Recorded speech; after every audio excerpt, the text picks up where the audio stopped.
इस हफ्ते कार्य की अधिकता के कारण कुछ ज़्यादा ही थकान महसूस कर रही थी दिव्या, इसलिए ऑफिस से कुछ पहले ही निकल गई। आज शुक्रवार है, अब 2 दिन घर में रहकर आराम मिलेगा। अपने फ्लैट की सीढ़ियाँ चढ़ते हुए उसे माँ पिताजी के हंसने की आवाज़ें सुनाई दीं। मन प्रफुल्लित हो गया।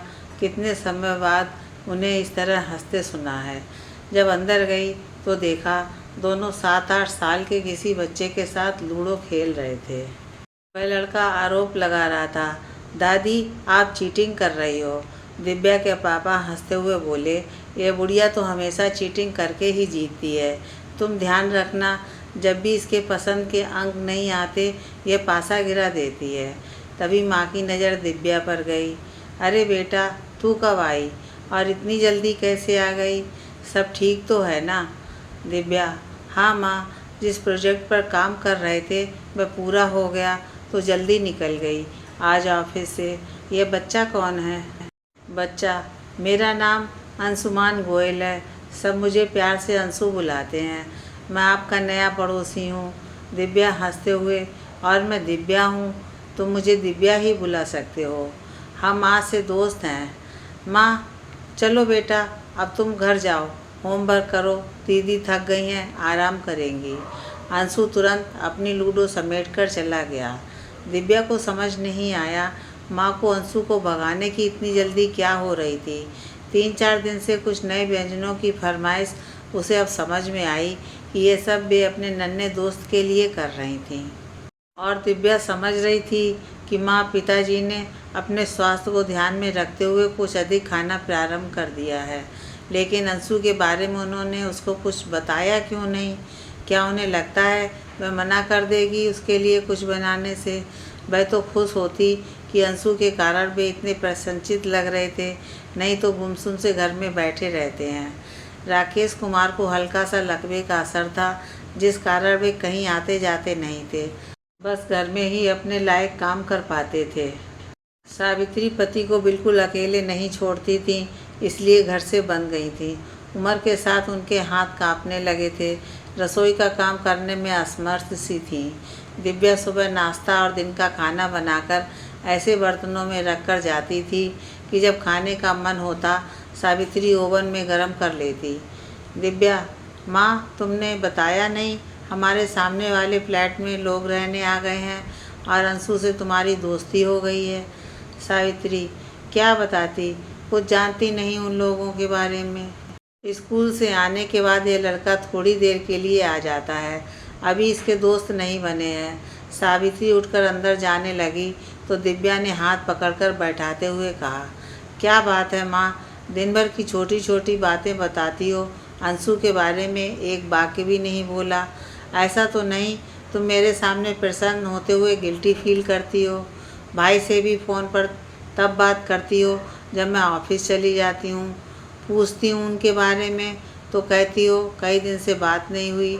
सावित्री की आंखों में परेशानी झलक रही थी। वह इस तरह की बातों से स्वयं को असहज महसूस कर रही थी। पीछा छुड़ाने के उद्देश्य से बोली, क्या फालतू बकवास कर रही है? दिव्या, नहीं माँ, मुझे लगता है मैं सही कह रही हूँ। मेरी शादी न होने का कारण तुम अपने आप को मानती हो। तुमको लगता है मैं कुंवारी हूँ इसलिए बहुत दुखी हूँ और तुमको भी खुश होने का कोई अधिकार नहीं है। सावित्री एक लंबी सांस छोड़ते हुए बोली, तू सही कह रही है, हमारे कारण ही तेरा विवाह नहीं हुआ अभी तक। तू इतनी सुंदर है, इतनी अच्छी नौकरी कर रही है, तेरे लिए रिश्तों की लाइन लगी थी, लेकिन ये सुनते ही लड़की के माता पिता भी दहेज में मिलेंगे, सब पीछे हट गए। हमारे समाज ने इतनी उन्नति नहीं की है कि अभी लड़की वाले लड़की के साथ साथ उसके माँ बाप की जिम्मेदारी भी अपने सिर पर ओढ़ें। दिव्या, जिम्मेदारी की बात कहाँ से उठती है माँ? मैं अपने पति पर आर्थिक रूप से निर्भर नहीं रहूँगी। जैसे लड़की अपने पति की उसकी पारिवारिक स्थिति के अनुसार सहयोग देती है, वैसे ही सहयोग की अपने लिए उम्मीद करना क्या गलत है? तुमने मेरे और भाई की परवरिश में कोई भेदभाव नहीं किया, हमें एक जैसा प्यार दिया। भाई की तरह मेरा भी कर्तव्य है तुम्हारी आवश्यकताओं का ध्यान रखना। जिस दिन मेरी जैसी सोच का इंसान मिल जाएगा मैं शादी कर लूँगी। सावित्री का दिल इन आदर्शवादी बातों से हल्का नहीं होता था। उसे दिव्या की बढ़ती उम्र के कारण चिंता लगी रहती थी।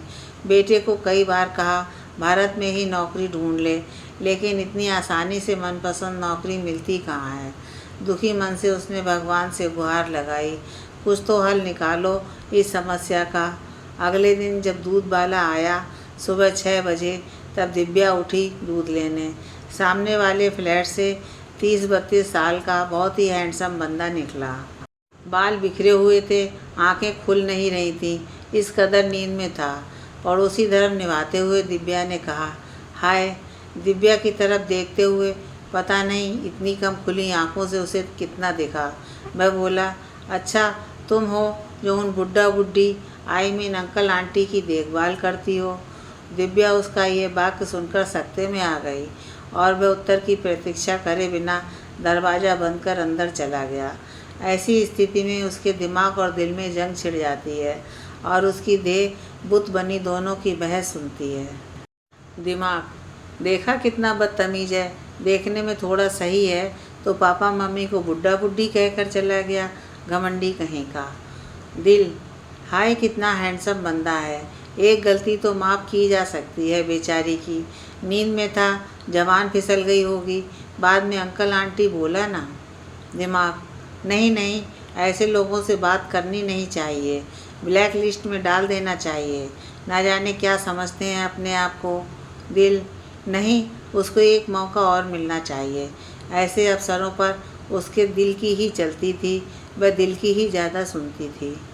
1 हफ्ते से सफाई करने वाली नहीं आई थी। दिव्या ने सोचा डस्टिंग और सफाई करनी चाहिए। 1 घंटे से वह सफाई करने में लगी थी। इतनी धूल मिट्टी हो गई थी, 1 हफ्ते में वह स्वयं धूल से भर गई थी। तभी घंटी की आवाज़ आई। वह झुंझलाती हुई खोलने गई। कोई काम आराम से करने ही नहीं देते। सामने अंशु और वह हैंडसम बंदा खड़े थे। अंशु दरवाज़ा घुसते ही अंदर भागा। मैं दादी को बताकर आता हूँ। वह बंदा, यह चाबी आंटी को दे देना, एक टेबल आने वाली है, बस दरवाज़ा खोलना है, रख वे लोग देंगे। और अगर तुम्हारे पास 9 बजे से पहले का समय हो तो इस सामने वाले फ्लैट की सफाई भी कर दिया करो। अब दिव्या का दिल और दिमाग क्या अंग अंग गुस्से से फड़कने लगा। किसी से बात करने से पहले पता तो कर लेना चाहिए सामने वाला कौन है। दिव्या ने उसे ऐसे घूर कर देखा, अभी उसकी आंखों से ज्वाला बरसेगी और वह बंदा ध्वस्त हो जाएगा। इतने में अंशु आया दौड़ता हुआ। चलो पापा जल्दी करो, और हाथ खींचते हुए उस बंदे को ले गया। पापा शब्द सुनकर दिव्या की देह शिथिल पड़ गई। तो ये अंशु के पापा रोहित गोयल हैं। सुबह ही नेम प्लेट पर नाम पड़ा था, ये तो शादीशुदा है और इसका एक बच्चा भी है। अब तो इसको ब्लैक लिस्ट में डालना ही पड़ेगा। इसके बारे में सोचना भी पाप है।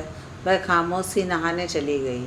शीशे में जब अपना चेहरा देखा तो लगा रोहित की कोई गलती नहीं थी। समय अपनी गति से आगे बढ़ रहा था। दिव्या का अंशु से शनिवार और रविवार को मिलना हो जाता था।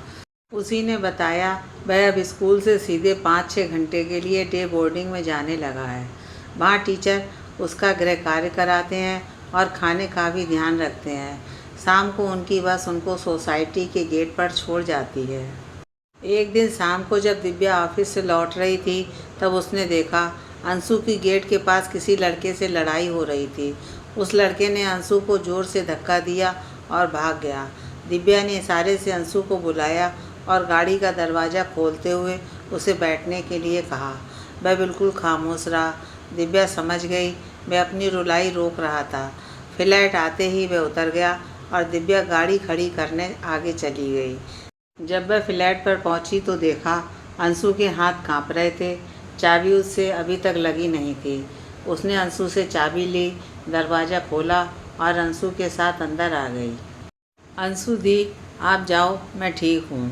दिव्या, पहले तुम्हारे घाव साफ कर दूँ, फिर दवाई लगा देती हूँ।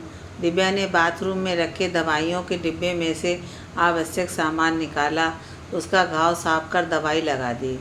फिर प्यार से उसे अपनी गोदी में खींचते हुए बोली, तुम बहुत बहादुर हो, लेकिन एक दोस्त दूसरे दोस्त के सामने अगर रोता है तो इसमें कोई शर्म नहीं है। बस अंशु का तो आंसुओं का बांध टूट गया। वह दिव्या के कंधे से लगकर फपक फपक कर बहुत देर तक रोता रहा।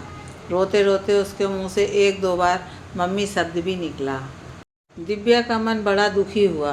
कैसी माँ है, पता नहीं कहाँ चली गई। इतने छोटे बच्चे को छोड़कर थोड़ी देर बाद अंशु को चुप कराने के उद्देश्य से बोली, छोड़ो ना, कब तक रोएगा। तुझे पता है ना कौन है वह लड़का, मैं कल उसे अच्छी डांट लगाऊंगी। फिर भी नहीं माना तो उसकी शिकायत उसके मम्मी पापा से करेंगे। अंशु, नहीं दी, मैं उसको डांट नहीं पड़वाना चाहता हूँ। मैं साहिल से दोस्ती करना चाहता हूँ। वह भी मेरी तरह अकेला है। जैसे मेरी मम्मी भगवान के पास चली गई हैं, वैसे उसके पापा। मेरे एक दोस्त ने बताया था सब बच्चे उसकी हंसी उड़ाते हैं क्योंकि उसके पास महंगे वाले बैट बॉल और फुटबॉल नहीं होते हैं। मैं तो उससे दोस्ती करने आगे बढ़ा था, लेकिन उसने पता नहीं क्या समझकर मुझे मारा और धक्का दिया। इतने छोटे बच्चे की बात सुनकर दिव्या का कलेजा धक से रह गया। अंशु की माँ अब इस दुनिया में नहीं है और वह अपनी उम्र के हिसाब से बहुत मैच्योर हो गया है। दिव्या, ठीक है, हम कल कुछ चॉकलेट लेकर चलेंगे साहिल के घर दोस्ती करने।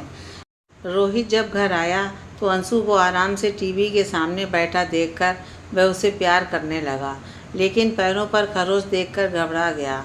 अंशु ने बताया कि वह रास्ते में गिर गया था और दिव्या ने दवा लगा दी थी। रोहित का मन दिव्या के प्रति कृतज्ञता से भर गया। उसने कई बार दिव्या को सीढ़ियाँ उतरते चढ़ते देखा था। दिखने में तो सीधी सरल भली सी लड़की लगी थी, लेकिन एक दो बार सामने पड़ी तो मुंह बिचकाकर अनदेखा कर दिया। उसकी समझ नहीं आया कि उसकी क्या दुश्मनी है उससे, जबकि अंशु उसकी तारीफ करता नहीं थकता। रोहित की समझ में यह तो आ गया था कि उससे उस दिन दिव्या को पहचानने में गलती हो गई थी, लेकिन इसके लिए इतना मुंह फुलाने वाली कोई बात नहीं थी। उसे वह कुछ नकचड़ी सी लगी, लेकिन अंशु का वह इतना ध्यान रखती है और उसके इतने काम करती है कि उसने सोचा किसी दिन मिलकर उससे माफ़ी मांगकर धन्यवाद दे देना चाहिए। अगले दिन ऑफिस से लौटते समय दिव्या ने कुछ चॉकलेट खरीद ली और अंशु के साथ साहिल के घर गई। साहिल दोनों को देखकर घबरा गया और अंदर कमरे की ओर जाने लगा। तभी उसकी मम्मी रसोई से बाहर आई और इन दोनों को देखकर बोली, लगता है फिर साहिल ने कोई शैतानी की है। दिव्या, नहीं, ऐसी कोई बात नहीं है। अंशु नया आया है इस सोसाइटी में तो इसका कोई दोस्त नहीं है, इसलिए साहिल से दोस्ती करना चाहता है। साहिल का चेहरा खिल उठा। उसने आगे बढ़कर अंशु से हाथ मिलाया और दोनों मिलकर चॉकलेट खाने लगे। उसकी मम्मी दिव्या को बैठाती हुई बोली, इसका कोई दोस्त नहीं है, इसलिए बहुत चिड़चिड़ा रहता है। अब अंशु से दोस्ती हो जाएगी तो यह भी बाहर खेलने जाएगा और ना जाने अपनी कितनी परेशानियां उसने दिव्या से डिस्कस कर लीं। दिव्या के पास उनका कोई हल तो नहीं था, लेकिन साहिल की मम्मी का मन हल्का हो गया। लौटे तो बहुत देर हो गई थी। रोहित दरवाजे पर खड़ा इंतज़ार कर रहा था। दिव्या को लगा अब वह दोनों पर चिल्लाएंगे इतनी देर करने के लिए, लेकिन उसने ऐसा कुछ नहीं किया। वह बड़ी नम्रता से बोला, आप तो अंशु के लिए इतना करती हैं, उसका ध्यान रखती हैं, मैं उसका आभारी हूँ। उस दिन जो गलतफहमी के कारण मैं आपको पहचान नहीं सका, उसके लिए माफ़ी चाहता हूँ। दिव्या तो बस उसके इतना बोलते ही पिघल गई। उसका दिल प्रफुल्लित हो गया।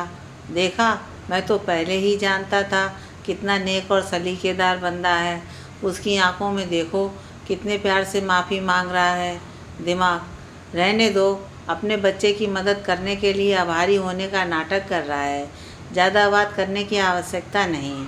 दिल, चाहे कुछ भी हो जाए, उसे ब्लैक लिस्ट से तो हटाना पड़ेगा। रोहित सोच रहा था, अजीब लड़की है, कैसे बुद्ध बनी खड़ी है, पता नहीं कुछ सुन भी रही है या कि नहीं। उसने दिव्या का ध्यान आकर्षित करने के लिए अपने गले को खगारा। दिव्या एकदम चौंकती हुई बोली, हाँ हाँ, कोई बात नहीं, मैं और अंशु दोस्त हैं, इसलिए आभार वाली कोई बात नहीं। चलिए, आज से हम एक दूसरे से परिचित हो गए, कहकर दिव्या ने अपना हाथ मिलाने के लिए बढ़ाया। रोहित ने मुस्कुराते हुए उसका हाथ थाम लिया। दिव्या को लगा जैसे एक गर्माहट सारे शरीर में फैल गई है और रोहित को भी इस स्पर्श से सुकून का एहसास हुआ। समय जैसे थम गया हो दोनों का मन नहीं हुआ एक दूसरे का हाथ छोड़ने का। अंशु ने रोहित का दूसरा हाथ हिलाते हुए कहा, चलो ना पापा, अंदर चलते हैं। दिव्या का दिल तो जैसे उसे एक पल को पकड़कर बैठ गया और दिमाग एकदम खामोश। 2-3 दिन सपने की तरह कहाँ बीत गए पता ही नहीं चला। शनिवार की सुबह अंशु धमका, दी, मैं और पापा एक फिल्म देखने जा रहे हैं, आप भी चलो ना हमारे साथ। दिव्या चौंक गई। नहीं नहीं, ऐसा कैसे हो सकता है। तभी रोहित आ गया। क्यों नहीं हो सकता, अब हम परिचित हैं, एक फ़िल्म तो साथ देख ही सकते हैं। वैसे भी आप अंशु के लिए इतना कुछ करती हैं, फिल्म एक बहाना है धन्यवाद करने का। सावित्री भी पीछे पड़ गई। जा दिव्या, हमारे कारण तू कहीं आती जाती नहीं है। जा बेटा, बहुत समय से तूने कोई फिल्म भी नहीं देखी है। दिव्या को बहुत आनंद आया। फिल्म तो अच्छी ही थी। अंशु और रोहित की कंपनी और भी मज़ेदार थी। फिल्म के बाद खाना खाते हुए इधर उधर की बातें और हंसी मजाक के माहौल बहुत सुखद लग रहा था। दिव्या को रोहित के प्रति आकर्षण महसूस हो रहा था। दिल कुछ मीठे मीठे सपने बुनना चाह रहा था, लेकिन दिमाग ने सतर्कता बरतते हुए अभी इजाज़त नहीं दी।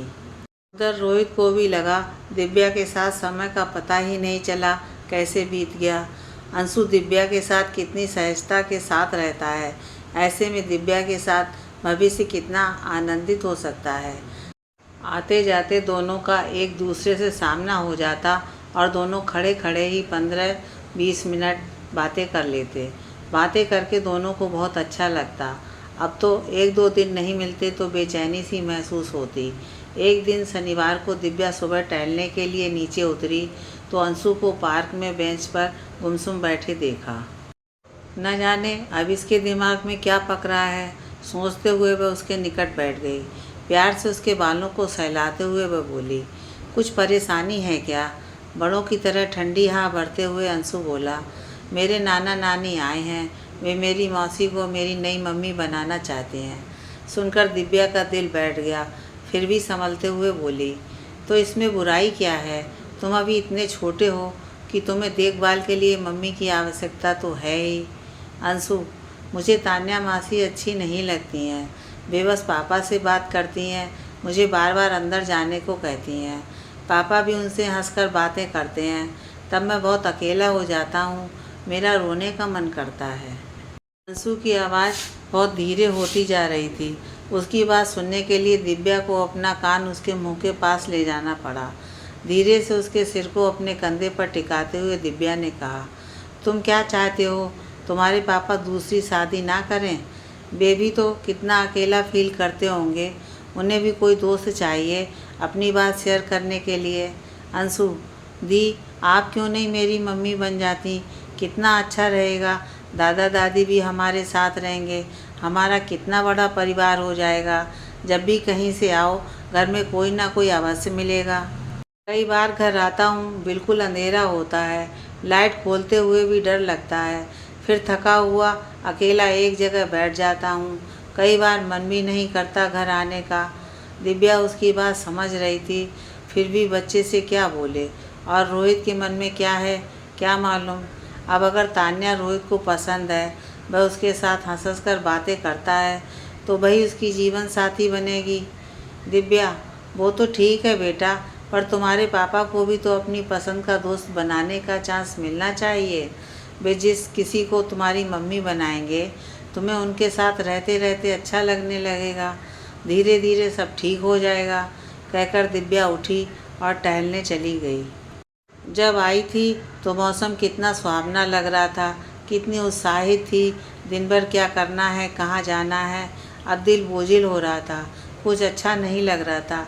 एक चक्कर पार्क का लगाकर घर वापस आ गई और अपने कमरे में जाकर लेट गई। उधर रोहित खिड़की से बाहर झांक रहा था, दिव्या दिख जाए तो कुछ बात कर ले। बिना उद्देश्य के उसके घर जाना या फ़ोन करने में उसे संकोच हो रहा था। उसके सास ससुर का दबाव तान्या को लेकर बढ़ता जा रहा था। तान्या उसकी पत्नी मोना की चचेरी बहन है। अंशु के जन्म के बाद से मोना बहुत बीमार रहने लगी थी। तब उसके सास ससुर ने सहारा दिया था अंशु की परवरिश में और मोना की बीमारी में। रोहित को मोना की परेशानी कभी समझ नहीं आई। वह शादी के बाद से बहुत उदासीन सी रहती थी, बहुत कम बोलती, दूर दूर रहती। रोहित ने मोना के मन की बात जानने की बहुत कोशिश की, लेकिन उसने कभी बताया नहीं, बस रोने लग जाती। रोहित ने अच्छे पति का धर्म निभाने में कोई कसर नहीं छोड़ी, लेकिन अंशु के जन्म के बाद वह डिप्रेशन में चली गई। अब तो वह बहुत कम खाती पीती, बस चुपचाप पड़ी रहती। अंशु से कुछ लगाव रखती थी। रोहित कहाँ कहाँ नहीं ले गया इलाज के लिए, कोई फ़ायदा नहीं हुआ।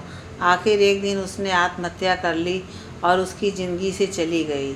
उसके स्वयं के माता पिता तो रहे नहीं थे, इसलिए सास ससुर को बड़ा मानकर बहुत इज्जत करता था।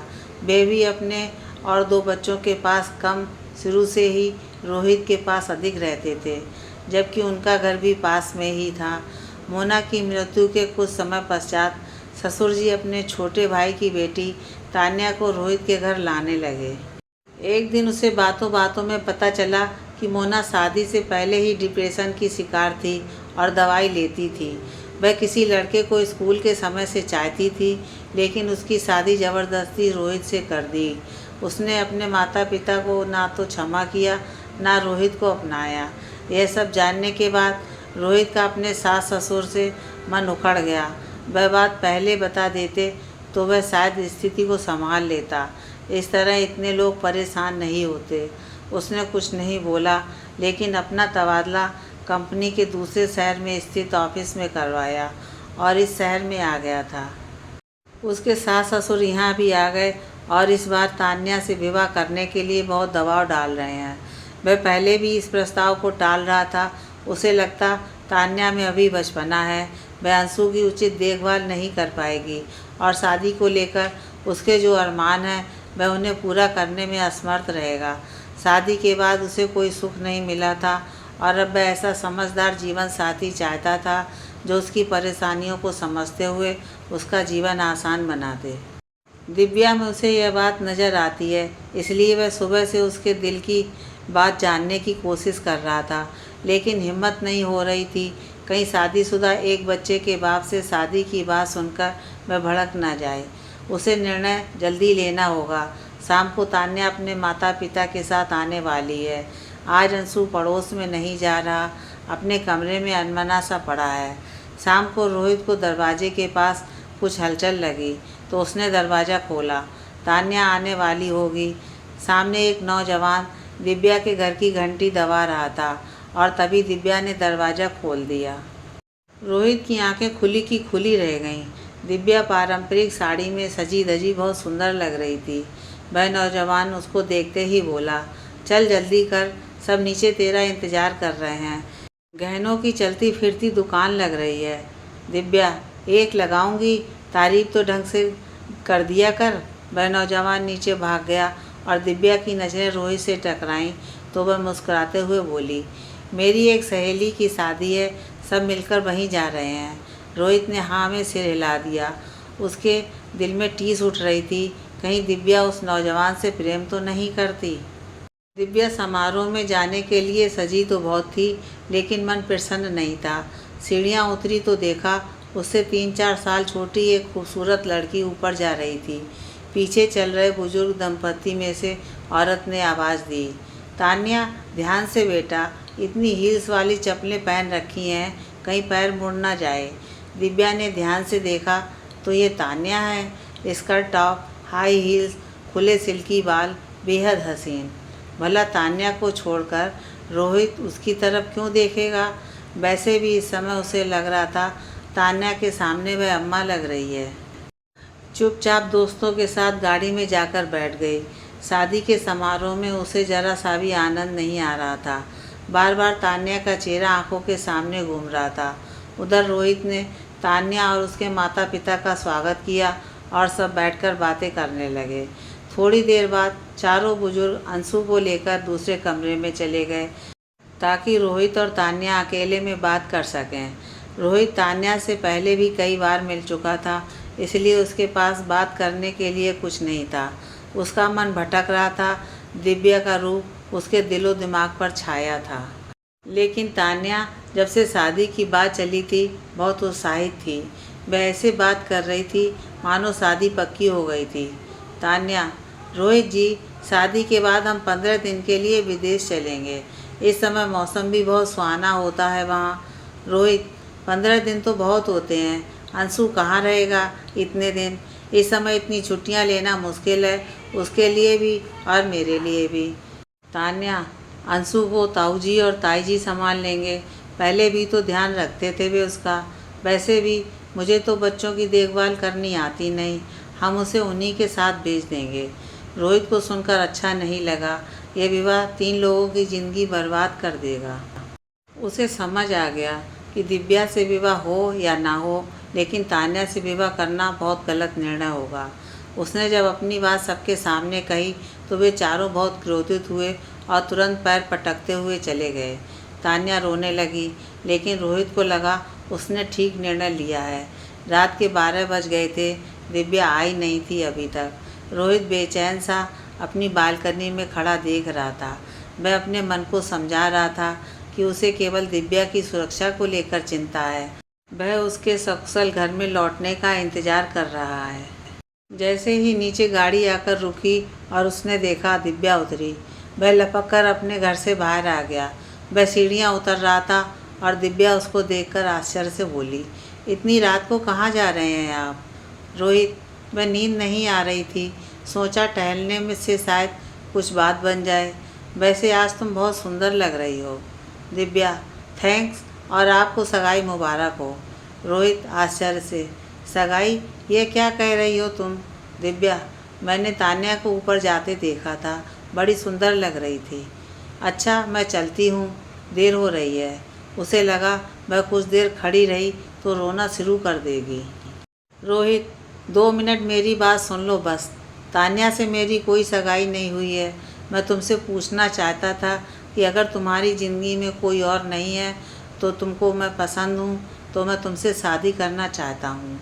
रोहित को इतनी आवश्यक बात इस तरह सीढ़ी पर खड़े होकर रात के 12 बजे करना कुछ अटपटा सा लग रहा था, लेकिन उसने नहीं की तो उसे लग रहा था कि वह रात भर सो नहीं पाएगा। रोहित की बात सुनकर दिव्या के दिल और दिमाग सजग हो गए, बस भिड़ गए दोनों। दिल, मैं तो पहले से ही कहता था इसे मोहब्बत हो गई है। इसकी आंखों में चाहत साफ दिखाई देती थी। दिमाग, रहने दो, झूठ मत बोलो। 2 दिन से बीमारों जैसा हाल बना रखा था, ठीक से अपना काम नहीं कर रहे थे, सारा शरीर शिथिल हो गया था। दिल, ठीक है, अब तो दुगनी तेज़ी से काम कर रहा हूँ, देखा कितनी ज़ोर ज़ोर धड़क रहा हूँ। रोहित घबरा गया, ये दिव्या ऐसी भूत क्यों बन गई है? उसकी बात सुनकर उसे सदमा तो नहीं लग गया? वैसे भी पता नहीं इसको बीच बीच में क्या हो जाता है, बोलते बोलते अचानक किसी और ही दुनिया में पहुंच जाती है। उसने दिव्या दिव्या कहकर आवाज़ लगाई तो जैसे वह होश में आई। रोहित, तुम परेशान मत हो, थक गई होगी, हम कल आराम से इस विषय में बात कर लेंगे। दिव्या, नहीं, ऐसी कोई बात नहीं, मैं भी आपको बहुत पसंद करती हूँ। वो तो मुझे विश्वास नहीं हो रहा आप तान्या से शादी नहीं कर रहे। रोहित ने दिव्या को अपनी बाहों में खींचते हुए कहा, ये तान्या तान्या मत करो, बहुत रात हो गई है, आगे की बात कल कर लेंगे। कहीं तुम्हारे पापा मम्मी ना आ जाएं तुम्हें ढूंढते हुए। दिव्या रोहित के सीने से लगे हुए बोली, यह तो पता है ना कि दहेज में मेरे मम्मी पापा भी आएंगे। रोहित हंसते हुए, मुझे इस दहेज से कोई आपत्ति नहीं है, वैसे दहेज तो मैं भी ला रहा हूँ, मेरा पुत्र। दोनों बेमन से अलग हुए और अपने अपने फ्लैट में चले गए। दिव्या को पता था नींद आएगी नहीं, लेकिन चित्त शांत था। आज दिल और दिमाग खामोश थे, दोनों में कोई बहस नहीं थी, मन का मीत जो मिल गया था।